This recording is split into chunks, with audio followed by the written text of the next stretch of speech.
नमस्कार, मी शिवनाथ सुतार कविता व गीतकट्टा या यूट्यूब चॅनलमध्ये तुम्हा सर्वांचं स्वागत करतो व अपेक्षा करतो जर तुम्ही चॅनलवर नवीन असाल तर आमचं चॅनल जरूर सबस्क्राईब करा, कारण आपल्याला या चॅनलवरती प्रत्येक वेळी वेगवेगळ्या विषयांवर कविता ऐकायला मिळतील, गाणी ऐकायला मिळतील, कथा ऐकायला मिळतील।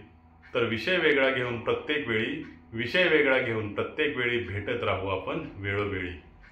आज पण एक असाच वेगळा विषय आहे रामायणातला।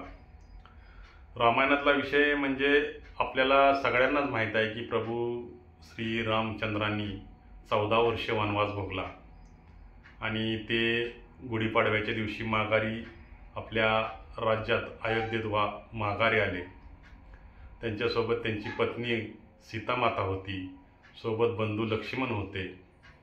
पण हे झालं 3 माणसांचा वनवास, पण त्याच्या पाठीमागं आणखीन ही पात्र अशी होती की त्यांचं म्हणजे कोणाच्या लक्षात आलं नाही। त्या गोष्टीवर आपण थोडासा फोकस करून एक कविता लिहिलेली आहे।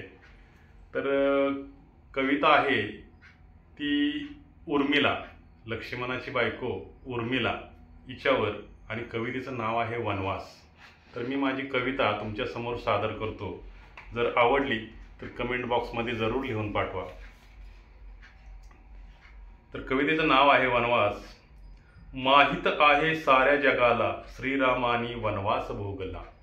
माहित आहे साऱ्या जगाला श्रीरामानी वनवास भोगला। सोबत होती पत्नी सीता व बरोबर भाऊ लक्ष्मण होता। सोबत होती पत्नी सीता व बरोबर भाऊ लक्ष्मण होता।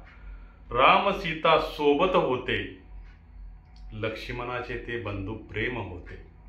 राम सीता सोबत होते, लक्ष्मणाचे ते बंधू प्रेम होते। अजून एक व्यक्तिमत्व खूप महत्वाचं, अजून एक व्यक्तिमत्व खूप महत्वाचं, लक्ष्मणाची पत्नी उर्मिला नाव तिचं। वनवासात उर्मिलेची काय हो चूक, वनवासात उर्मिलेची काय हो चूक, महालात राहूनही तिला नव्हतं सुख। वनवासात उर्मिलेची काय हो चूक, महालात राहून सुद्धा तिला नव्हतं सुख। महालात तीही वनवासच भोगत होती, महालात तीही वनवासच भोगत होती। लक्ष्मणाच्या रात्रंदिवस प्रतीक्षेत होती। पण तिचा सगळ्यांना पडला विसर, रामायणात उर्मिला दिसते धुसर।